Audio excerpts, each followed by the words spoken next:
If you live long enough, a lot of stuff will come against you. Somebody in your family gonna die.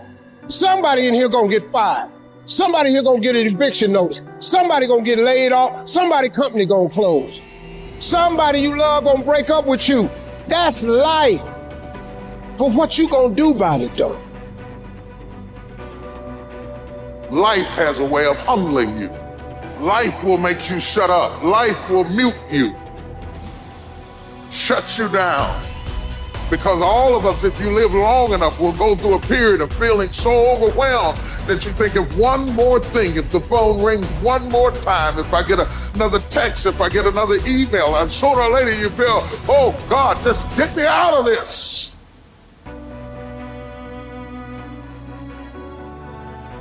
If somebody came and knocked you down, boom, and ain't nothing you can do about it. But if I come back a week later and you still on the ground, we got a problem. And some of you say, Eric, it ain't my fault. You right. The way you were born, what happened to you is not your fault. But doggone it, you still on the ground after 20 years? You have absolutely nothing to do with what happened to you. It's not your fault. You got knocked on the ground. You had absolutely nothing to do with that. And I'm not blaming you for that. But if I come back a week later, you still on the ground, that's your fault. If I come back a year later, you still on the ground, that's your fault. If you get knocked down, there's nothing you can do about it. But getting back up has every single thing to do with you. And you will promise me that from this day forward, you will not be defeated. You don't belong at the bottom, and it's time for you to get your butt from down there. It's time for you to stop being comfortable at the bottom. Get your butt up and get to where you're supposed to be. The difference is not the genetic code, the potential. It's a guy that's willing to get knocked down, finally test on fortune, stand back up, the perseverance to see it through, the never say die attitude. And I go in there, man, and if I don't win, I showed up, I gave my valid effort. And tomorrow I'll do the same thing. And I'll continue to throw shit against the wall. Every day I'll throw more up there, try it again. And I'll never get comfortable. It's necessary that you take charge, that you begin to stand up inside of yourself, that you dry your tears and you're not given the luxury of feeling sorry for yourself, that you got to get in a fighting mode. You can't surrender. You can't be a chump. You've got to fight back. You've got to stand up and start. So wait a minute, what is it I need to do? You got to make yourself move even if it hurts. Many people have been written off and said, this one won't survive. And they did. It's possible. You've got to believe in your heart of hearts that it's possible that you can beat this. Your belief, your faith, your drive, your determination, your persistence, your perseverance, your spirit. Greater is He that is in you than what's out here in this world. So you've got to decide, you've got to say, it's possible that I can beat this. And it's necessary that I do this. In spite of the pain and the conditions, you've got to mobilize your mind and your spirit. There's nothing as powerful as a made-up mind. You want affirmation, look yourself in the mirror and say, I think I can, I think I can, I think I can, I know I can. We're built to walk uphill. And when you reach the pinnacle of the hill, you want to stop and appreciate the vision, but the next thing you want is a higher hill in the distance, because it's the uphill climb that it's from the uphill climb that we derive our value. And I mean this technically. So almost all the positive emotion we feel, especially the emotion that fills us with enthusiasm, and that's to be filled with the Spirit of God, by the way, because that's what enthusiasm means. That's experienced in relationship to a goal. And so in some sense, and this is part of the religious enterprise, you want a goal that you can never attain, right? So you can always move closer to the goal that recedes as you move towards it. You think, well, that's frustrating. It's like Sisyphus pushing the rock uphill. But it's not, because as you pursue that goal, you put yourself together and your life does get better and richer and more abundant. And that's why the highest levels of virtue and goal are in some sense transcendent. You want them to be above everything you're doing so you can continually move towards something that's more sublime and better. That's what you are. You're here to live, not to sleep. And the problem with the vision of Mai Tais on the beach is that, well, first of all, that's a vision of drug-induced unconsciousness. Second, it's only going to work for about a week. Third, you're going to be a laughingstock in a month and depressed and aimless and goalless. You want a horizon of ever expanding possibility. And so it does happen to people because they've staked their soul on the attainment of an instrumental goal. And it can be a pretty high order goal, but then you think, well, now I'm there, now what? Well, the answer can't be, well, I'm going to live in the lap of luxury and never have to leave the what do you want to be, a giant infant with a gold bottle? You never have to do anything but lay in your back and suck. It's like, well, you see the problem with that as a conceptualization. It's no, you want to be like an active warrior moving uphill with your sword in hand, and that's dynamic, that's exciting, and that's why so many young men disappear into video games. That's all acted out in the video game.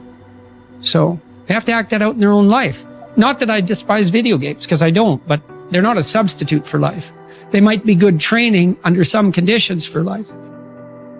See, as human beings, why?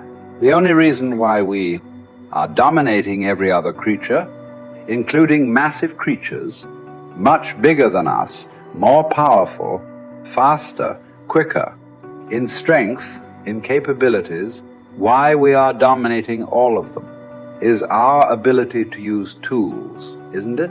So do not underestimate the power of the tools. If I ask you to unscrew this screw in this furniture, you try with your hands, your fingers, your fingernails, they will all break and bleed, but the screw stays right there.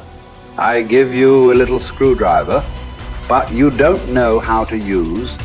You poke it here, poke it here, poke it here, poke it here. No use.